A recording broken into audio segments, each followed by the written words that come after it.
EV బెటరా లేక హైబ్రిడా?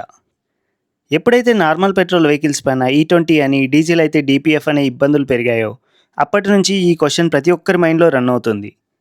కానీ దీనిపైన సరైన గైడెన్స్ ఎవరూ ఇవ్వట్లేదు. రన్నింగ్ కాస్ట్ తక్కువ ఉంటుంది అని, మెయింటెనెన్స్ తక్కువ ఉంటుందని, మనం బ్లైండ్‌గా ఈ ఖరీదైన ఈవీ కార్లను కొనడం ఎంతవరకు కరెక్ట్? నా పర్సనల్ ఒపీనియన్ ప్రకారం హైబ్రిడ్స్ అండ్ ఈవీలు రెండూ కూడా పర్టిక్యులర్‌గా కొంతమందికి మాత్రమే సూట్ అవుతాయి. రెండిటికి వాటి ప్రోస్ అండ్ కాన్స్ ఉన్నాయి. కానీ కేవలం ప్రోస్ అండ్ కాన్స్‌ని ఒక టేబుల్ పైన వేసి ఒకదాన్ని విన్నర్‌గా డిక్లేర్ చేయలేం. అందుకే నేను ఈ వీడియోలో taxing and pricing, running cost, maintenance, performance, reliability and available options అనే 6 ఇంపార్టెంట్ పారామీటర్స్ని కంపేర్ చేశాను. ఏ డిపార్ట్మెంట్లో దేనికి ఎక్కువ పాయింట్స్ ఉంటే దానికి అక్కడ పాయింట్స్ ఇవ్వడం జరిగింది. దాన్ని బట్టి మీరు అరటిపండు తిన్నంత ఈజీగా మీకు ఏ కారు సూట్ అవుతుందో డిసైడ్ అవ్వచ్చు. కాబట్టి వీడియోను అస్సలు స్కిప్ చేయకుండా ఎండ్ వరకు చూడండి. ఎందుకంటే దీని తర్వాత హైబ్రిడ్స్ అండ్ ఈవీలపై మీకున్న ఒపీనియన్స్, మిత్స్ పూర్తిగా చేంజ్ అవుతాయి. ఈలోపు మన ఛానల్ మోటార్ హెడ్స్ తెలుగు ఛానల్ని సబ్స్క్రైబ్ చేసుకొని వెంటనే నోటిఫికేషన్స్ ఆన్ చేసుకోండి. ఇక వీడియోలోకి వెళ్దాం. ముందుగా కారు కొనే దగ్గర నుంచి స్టార్ట్ చేద్దాం. ఇండియాలో ఒక కారు కొనేటప్పుడు మనం కట్టే ట్యాక్స్ మన మైండ్ బ్లాక్ చేస్తుంది. ముఖ్యంగా ఈవీలతో పోలిస్తే హైబ్రిడ్ కార్లపై పడే ట్యాక్స్ చాలా ఎక్కువ. ప్రభుత్వం ఎలక్ట్రిక్ వెహికల్స్ ప్రమోట్ చేయడానికి కేవలం 5% జీఎస్టీని మాత్రమే వేస్తుంది.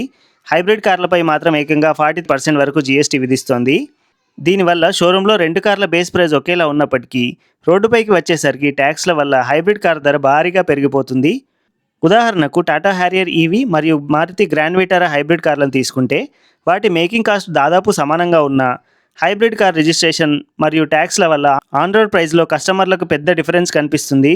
అందుకే కేవలం మైలేజ్ చూసి హైబ్రిడ్ని కొనే ముందు కొనేటప్పుడు మనం కట్టే ఈ భారీ ట్యాక్స్ని కూడా ఖచ్చితంగా క్యాలిక్యులేట్ చేసుకోవాల్సి ఉంటుంది. కాబట్టి ట్యాక్స్ విషయంలో ఈవీకి 1 పాయింట్, హైబ్రిడ్కి 0 పాయింట్స్ ఇస్తాను. ఈ 2 కార్ల రన్నింగ్ కాస్ట్ని అర్థం చేసుకోవడానికి ముందు ఈ 2 కార్లు ఎలా వర్క్ అవుతాయో తెలుసుకోవాలి. ఈవీ కార్లు సింపుల్ మెకానిజంతో పనిచేస్తాయి. బ్యాటరీ ఉంటుంది. బ్యాటరీని ఛార్జ్ చేస్తే అది మోటార్ని రన్ చేస్తుంది. దాని ద్వారా వీల్స్ తిరుగుతాయి. కానీ హైబ్రిడ్స్ మెకానిజం చాలా డిఫరెంట్ అండ్ కాంప్లెక్స్గా ఉంటుంది. దీనిలో ఇంజన్, బ్యాటరీ అండ్ ఒక మోటార్ కూడా ఉంటాయి. ఇక్కడ ఇంజన్ కారు వీల్స్ని నడపడంతో పాటు బ్యాటరీని కూడా ఛార్జ్ చేస్తుంది. ఆ బ్యాటరీ మోటార్కు పవర్ ఇస్తుంది. తద్వారా కారు ముందుకు కదులుతుంది. అయితే ఈ ఇంజన్ మోటార్ కాంబినేషన్ ఎప్పుడు కలిసి పనిచేయాల్సిన అవసరం లేదు. మీరు సిటీలో డ్రైవ్ చేసేటప్పుడు, స్టాప్ అండ్ గో ట్రాఫిక్లో ఉన్నప్పుడు కారు ఈసీయూ ఎక్కువగా ఈవీ మోడ్లోనే ఉంటుంది. అంటే తక్కువ స్పీడ్లో ఉన్నప్పుడు ఇంజన్ ఎక్కువగా ఆఫ్ అయి ఉంటుంది. మీరు హైవేపై ఒకే స్పీడ్లో వెళ్తున్నప్పుడు కూడా ఇంజన్ చాలాసార్లు ఆఫ్ అవుతుంటుంది. కార్ ఈసీయూ అంతా క్యాలిక్యులేట్ చేసి ఎక్కువ ఫ్యూయల్ సేవ్ అయ్యేలా ఇంజన్ని మోటార్కు సింక్ చేసి రన్ చేస్తుంది. అందుకే హైబ్రిడ్ కార్స్ హైవేలపైన 23-24 kmpl మైలేజ్తో పాటు సిటీలో కూడా 25 kmpl మైలేజ్ ఇస్తాయి. కేవలం పెట్రోల్ రన్నింగ్ కాస్ట్ విషయానికి వస్తే హైబ్రిడ్ కార్స్లో కిలోమీటర్కి దాదాపు 4 రూపీస్ దాకా పడుతుంది. అదే ఎలక్ట్రిక్ కార్ అయితే ఇంట్లో ఛార్జ్ చేస్తే కేవలం 1 రూపాయి పడుతుంది.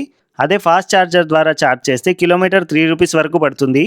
సో రన్నింగ్ కాస్ట్ విషయంలో పెట్రోల్, డీజిల్తో కంపేర్ చేస్తే ఈవీ కార్కి 1 పాయింట్, హైబ్రిడ్ కార్కి 1 పాయింట్ ఇస్తాను. లాంగ్ టర్మ్ మెయింటెనెన్స్ విషయానికి వస్తే హైబ్రిడ్ కార్లతో పోలిస్తే ఈవీల మెయింటెనెన్స్ ఖర్చు చాలా తక్కువగా ఉంటుంది. ఈవీలలో engine oil filters, spark plugs లాంటి వందలాది మూవింగ్ పార్ట్స్ ఉండవు కాబట్టి వాటికి రెగ్యులర్ సర్వీస్ ఖర్చులు దాదాపు 0 అనే చెప్పాలి. కానీ హైబ్రిడ్ కార్లలో అటు పెట్రోల్ ఇంజన్ సిస్టమ్, ఇటు ఎలక్ట్రిక్ మోటార్ బ్యాటరీ సిస్టమ్ ఇలా 2 ఉంటాయి కాబట్టి మీరు డబుల్ మెయింటెనెన్స్ భారాన్ని మోయాల్సి ఉంటుంది. ఉదాహరణకు టాటా పంచ్ ఈవీ కేవలం బ్రేక్ ప్యాడ్స్, టైర్స్ మరియు కూలెంట్ చెక్ చేసుకుంటే సరిపోద్ది. అదే Maruti Grand Vitara hybrid car విషయానికి వస్తే రెగ్యులర్గా ఇంజన్ ఆయిల్ మార్చడంతో పాటు కాంప్లికేటెడ్ హైబ్రిడ్ సిస్టమ్ని కూడా మెయింటైన్ చేయాల్సి ఉంటుంది. అందుకే సర్వీసింగ్ సెంటర్కి వెళ్ళినప్పుడు అయ్యే ఖర్చు మరియు టైం విషయంలో ఈవీలు చాలా పీస్ ఆఫ్ మైండ్ని ఇస్తాయి. సో ఈ మెయింటెనెన్స్ విషయంలో ఈవీకి 1 పాయింట్, హైబ్రిడ్కి 0 పాయింట్స్ ఇస్తున్నాను. డ్రైవింగ్ పర్ఫార్మెన్స్ విషయానికి వస్తే హైబ్రిడ్ కార్లతో పోలిస్తే ఈవీలు ఇచ్చే పంచ్, డ్రైవింగ్ ఫీల్ పూర్తిగా నెక్స్ట్ లెవెల్లో ఉంటాయి. ఎలక్ట్రిక్ కార్లలో ఇన్స్టంట్ టార్క్ ఉండడం వల్ల మీరు యాక్సిలరేటర్ నొక్కగానే ఎలాంటి ల్యాగ్ లేకుండా కార్ రాకెట్లా దూసుకుపోతుంది. కానీ హైబ్రిడ్ కార్లలో ఇంజన్ మరియు మోటార్ సింక్ అవ్వడానికి కొంచెం టైం పడుతుంది. మరీ ముఖ్యంగా ఈవీలలో గేర్ బాక్స్ ఉండదు కాబట్టి డ్రైవింగ్ చాలా స్మూత్గా ఉంటుంది మరియు నిశ్శబ్దంగా సాగిపోతుంది. అదే హైబ్రిడ్స్లో హై స్పీడ్ దగ్గర ఇంజన్ నాయిస్ క్యాబిన్లోకి బాగా వినిపిస్తుంది. ఉదాహరణకు మీరు ఒక టాటా హ్యారియర్ ఈవీ డ్రైవ్ చేస్తే అందులో ఉండే quick acceleration, linear power delivery మిమ్మల్ని ఇంప్రెస్ చేస్తాయి. అదే Maruti Grand Vitara hybrid car విషయానికి వస్తే సిటీలో లీనియర్గా వెళ్ళిన హైవేపై ఓవర్టేక్ చేసేటప్పుడు ఇంజన్ కొంచెం కష్టపడుతున్నట్టు అనిపిస్తుంది. అందుకే pure driving pleasure, quick pickup మరియు సైలెంట్ క్యాబిన్ ఎక్స్పీరియన్స్ వల్ల ఈవీ కార్కి 1 పాయింట్, హైబ్రిడ్ కార్కి 0 పాయింట్స్ ఇస్తున్నాను. లాంగ్ టైమ్ రిలయబిలిటీ మరియు నమ్మకానికి వస్తే ఈవీల కంటే హైబ్రిడ్ కార్ల రికార్డ్ చాలా స్ట్రాంగ్గా ఉంది. ముఖ్యంగా టొయోటా అండ్ హోండా లాంటి బ్రాండ్స్ దశాబ్దాలుగా హైబ్రిడ్ టెక్నాలజీని వాడుతూ వరల్డ్ వైడ్గా వాటి ఇంజనీరింగ్ని పర్ఫెక్ట్ చేశాయి. కాబట్టి వీటిలో మేజర్ ప్రాబ్లమ్స్ వచ్చే ఛాన్సెస్ చాలా తక్కువ. కానీ ఈవీ మార్కెట్ ఇంకా ఎదుగుతున్న స్టేజ్లో ఉంది కాబట్టి సాఫ్ట్వేర్ గ్లిచెస్, బ్యాటరీ హెల్త్ తగ్గిపోవడము, మధ్య మధ్యలో బ్రేక్ డౌన్స్ మరియు ఎలక్ట్రానిక్ ఫెయిల్యూర్స్ లాంటి కంప్లైంట్స్ తరచూ వింటూనే ఉన్నాం. ఉదాహరణకు మీరు హైబ్రిడ్ కార్ కొంటే 5 to 10 years తర్వాత కూడా ఎలాంటి టెన్షన్ లేకుండా నడపచ్చు. అదే ఒక ఈవీని తీసుకుంటే లాంగ్ టర్మ్లో దాని battery replacement cost, resale value ఎలా ఉంటుందో అనే చిన్న భయం కస్టమర్లలో ఇంకా ఉంటుంది ఆబ్వియస్గా. అందుకే మెకానికల్స్ పైన నమ్మకం, పీస్ ఆఫ్ మైండ్ మరియు రీసేల్ మార్కెట్ దృష్టిలో పెట్టుకొని ఈవీకి 0 పాయింట్స్, హైబ్రిడ్కి 1 పాయింట్ ఇస్తున్నాను.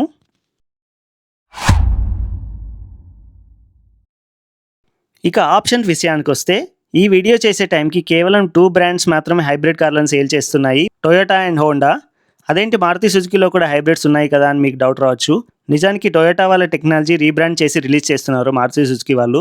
సో అందుకే 2 బ్రాండ్సే అంటున్నాను. Grand Vitara Hyryder, Innova Hycross, Maruti Invicto, Honda City hybrid, Toyota Camry, ఇలా వేళ్ల మీద లెక్క పెట్టే ఆప్షన్స్ మాత్రమే ఉన్నాయి ప్రస్తుతానికి. కానీ అతి త్వరలో భారీ సంఖ్యలో హైబ్రిడ్ కార్స్ రాబోతున్నాయి మన ఇండియన్ మార్కెట్లోకి. అవన్నీ ఈ వీడియోలో చూపించాను, లింక్ డిస్క్రిప్షన్లో ఇస్తాను, చెక్ చేయండి.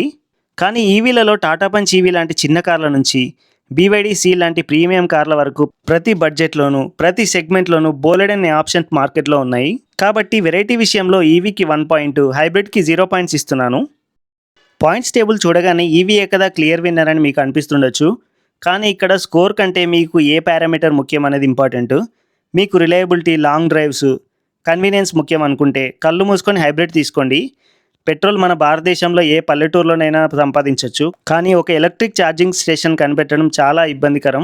అది నైట్ టైం డ్రైవింగ్ సిచ్యువేషన్స్లో చాలా ఇబ్బందిగా ఉంటుంది ఒకవేళ అక్కడ ఛార్జింగ్ ఫెసిలిటీ లేకపోతే. అదే మీకు instant power, latest technology, daily city running ఎక్కువైతే, హోమ్ ఛార్జింగ్ ఫెసిలిటీ ఉంటే ఈవీ వైపు డెఫినెట్గా వెళ్ళొచ్చు. సో ఇది ఇవాల్టి వీడియో. ఐ హోప్ మీకు ఒక క్లారిటీ ఇచ్చానని అనుకుంటున్నాను. ఈ వీడియో నచ్చితే లైక్ చేయండి. మన ఛానల్ మోటార్ హెడ్స్ తెలుగు ఛానల్ని సబ్స్క్రైబ్ చేసుకోండి. మళ్ళీ నెక్స్ట్ వీడియోలో కలుద్దాం. అంతవరకు సెలవు. Bye bye. జై హింద్.